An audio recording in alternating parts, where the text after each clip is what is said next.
두뇌학자 홍양표 박사의 인간 수업. 한국자원의개발연구소 홍양표 박사님 자리해주셨습니다. 박사님 할렐루야. 안녕하세요. 네, 안녕하세요. 저는 인간 수업이 이렇게 뜨거운 반응을 가질지 몰랐어요. 지금 네. 정말 사랑하는 자녀뿐만 아니라 우리의 네. 양심과 인성을 자라게 하는 멋진 수업, 인간 수업. 여러분, 우리 내담자 한 분의 이야기만으로 생각하지 마시고요. 네네. 그 질문에 대한 이야기를 듣고 또 솔루션을 제공하면서 네네. 여기에서 우리가 정말 감정을 이입해서 네. 우리 자녀 또 우리의 네. 모습일 수 있거든요. 그럼요. 오늘 인간 수업의 그 네 번째 사연을 여러분에게 먼저 소개하고 말씀 나눌게요. 함께 하시죠.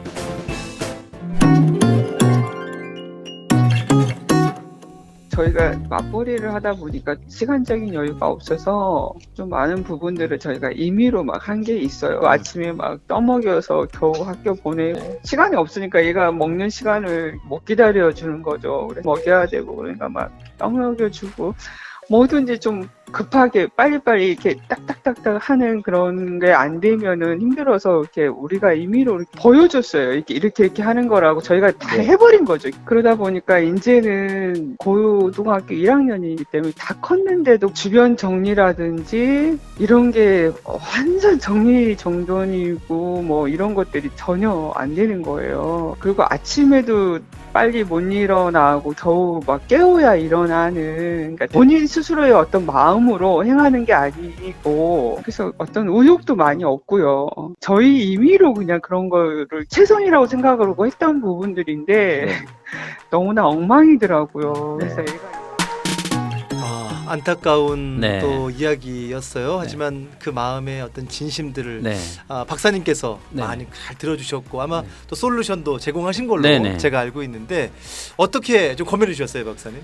저는 지금 유치원이나 초등 저학년 엄마들에게 이분 이야기를 듣고 좀 깨달았으면 좋겠어요. 어떤 부분? 지금 내가 똑같이 키우고 있지 않을까? 나도 지금 바쁘다는 핑계로다가 다 챙겨주고 있지 않을까? 이쁘다는 핑계로 하나밖에 없다는 이유 때문에 옷 입고 밥 먹고 다 챙겨주면 결국 우리 아이가 고등학교 됐을 때 무기력증이 올 수 있다. 이런 엄마들이 이걸 듣고 오늘부터라도 스스로하도록 기다려주겠다라고 깨달은다면 오늘 이 강의는 다 마무리된 거나 마찬가지입니다. 근데 오늘 질문하신 분의 이 마음 목소리를 들어보니까요. 네. 또 그런 어떤 좀 과오라고 할까요? 네네. 그게 실수했던 부분들을 많이 마음 가운데 캐치하고 계신 것 맞벌이 같아요. 부부잖아요. 예. 자, 우리가 한번 냉정 생각해봐요. 돈 왜 벌어요? 자, 그냥 간단하게 돈을 왜 벌어요?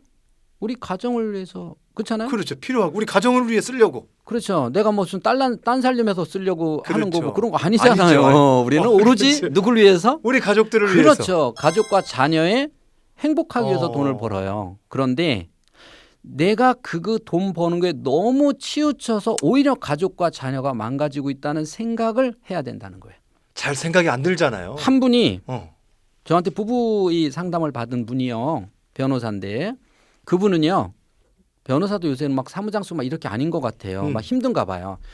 매일 동창회 가고 어디 모임 가고 모여서 매일 12시, 1시, 2시까지 막 이게 영업 같이 해야 되니까 되게 바쁜데 예. 아내는 애를 넷을 낳았어요.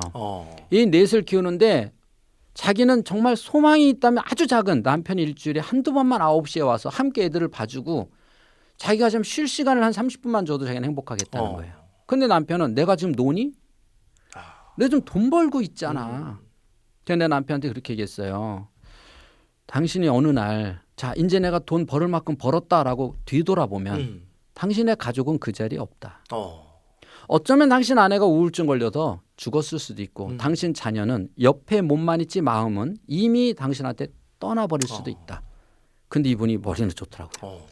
그다음부터 정말 일주일에 며칠은 퇴근해서 애를 그 시간을 등에 업고 하나를 업어주면서 이걸 보고 또 아내를 공부하도록 만들었어요. 그래서 아내가 공부를 해서 뭐 복지상 이렇게 공부를 했다고 그래요. 우리가 목적을 알아야 돼요. 지금 이 엄마 사례를 통해서 우리가 알아야 될 거는 그러면 고등학교, 중학교에서 무기력 온 애들은 그럼 그대로 다 인생을 소비해야 되느냐? 아니라는 거예요. 솔루션은 당연히 있죠. 그러나 미리 망가뜨리지 말고 자 이렇게 됐으면 첫 번째는 무기력한 게 뭡니까? 계획하고 실천하는 게 없다는 거예요. 그러면 그 친구가 계획하고 실천하는 거에서 뭔가 한 번만 자신감을 얻으면 그 다음부터는 자기가 거기에 열정이 하나씩 더해져야 되는데 그 무엇인가 하나의 시점이 필요하다는 거예요. 하나의 자신감 갖게 하는 시점. 그렇죠. 우리가 보면 모든 게 있잖아. 내가 그림을 그렸는데 정말 못 그리는데 선생님이 너 참 그림 잘 그린다 한마디에 예. 화가가 되고 노래 잘하네 한마디에 됐듯이 그렇죠. 이 아이가 무엇인가 계획하고 실천하는 것 중에서 가장 자기가 좋아하는 거예요. 좋아하는 거 잘하는 게 있겠죠. 그렇죠. 그게 비록 엄마가 볼 때 마음에 안 드는 거라도 본인이 가장 좋아하는데 이미 중고등학생 되면 엄마들은 가장 좋아하는 게 공부해야 돼요. 예.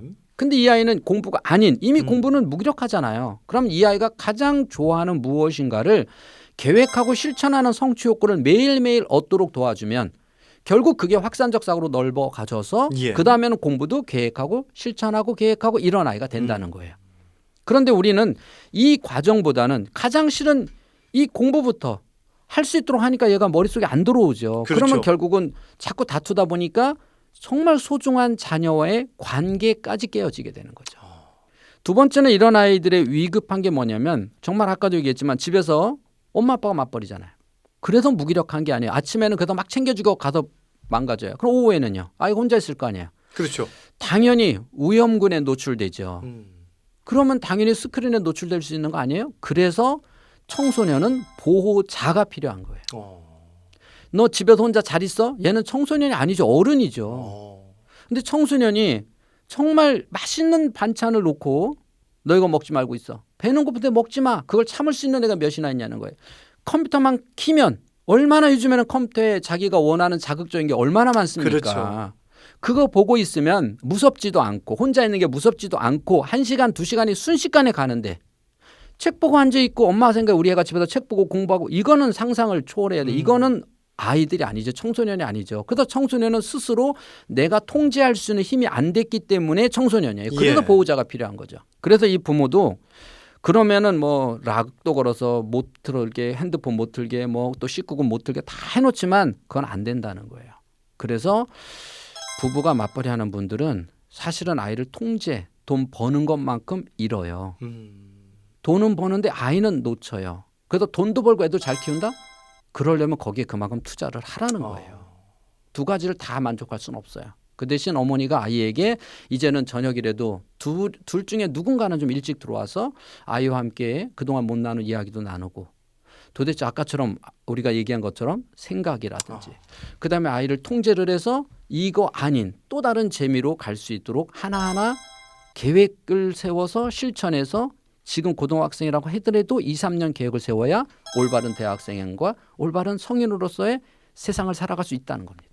어머님, 아버님 또 두 분이 네. 또 말 그대로 맞벌이라고 하잖아요. 요즘 많잖아요. 아까 박사님 말씀처럼 우리가 돈을 왜 버는가라고 네. 할 때 여러 이유가 있죠. 뭐 네. 자아실현도 있고 네. 재정 문제도 다 있지만 중요한 것은 우리 가정의 행복이란 어떤 그 키워드가 있다면 그렇죠. 오늘 또 박사님 말씀처럼 그 시간을 보내주는 것, 네. 오늘 그 퀄리티 타임, 그 네네. 양질의 네. 그 시간을 정말 여러분이 시간을 내서 네. 좀 보내줬으면 좋겠다라는 생각이 있고요. 오늘 말씀 마무리해 주시면 좋을 것 같아요. 돈보다 자식.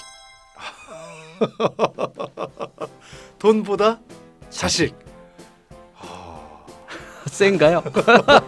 아니 뭐 돈을 벌지 말라는 말도 아니고 돈을 벌어야 되긴 되는데 네. 좋아요. 오늘 네. 여러분 분명 이 방송 들으시는 분 가운데 또 우리 성령님은 그때그때 감동과 네. 또 지혜와 네. 분명 이 일들을 감당할 여건들도 당연하죠. 허락하실 거라고 생각해요. 아멘. 오늘 기도하시면서 하나님께서 이끌어 가시는 그 마음들 여러분 꼭 놓치지 마시기를 바랍니다. 인간 수업 오늘도 귀한 수업 시간이었습니다. 사랑하는 자녀 한 분의 사연 같지만 그렇지 않아요. 우리 모두의 이야기고 우리 모두가 공감할 수 있는 핵심적인 내용입니다. 인간 수업 내용을 공유하기 원하시는 분들은 샵 1069번입니다. 단문 50원 장문 100원의 유료 문자로 인간 이렇게 두 글자 문자를 주시고요. 그러면 유튜브 다시 듣기 링크 주소를 공유해 드립니다. 추첨을 통해서 엄마가 행복해지는 뇌습관 5명 책 선물 잘 전해드리겠고요. 중요한 것은 한 분을 또 선정합니다. 여러분 저 이런 상담 받기 원해요. 또 이런 사연이 있습니다. 주시면 홍 박사님 한 분 연결해서 박사님이 여러분에게 직접 전화가 갈 예정입니다. 그렇게 생각하시고 사연 주시고 또 나 왜 이렇게 선정이 안 되지라고 하는데 네. 좀 기다려 주시면 네. 감사하겠습니다. 네. 여러분의 구독과 좋아요로 더 힘찬 방송 만들어집니다. 지금까지 두뇌학자 홍양표 박사님이었습니다. 고맙습니다. 네, 감사합니다.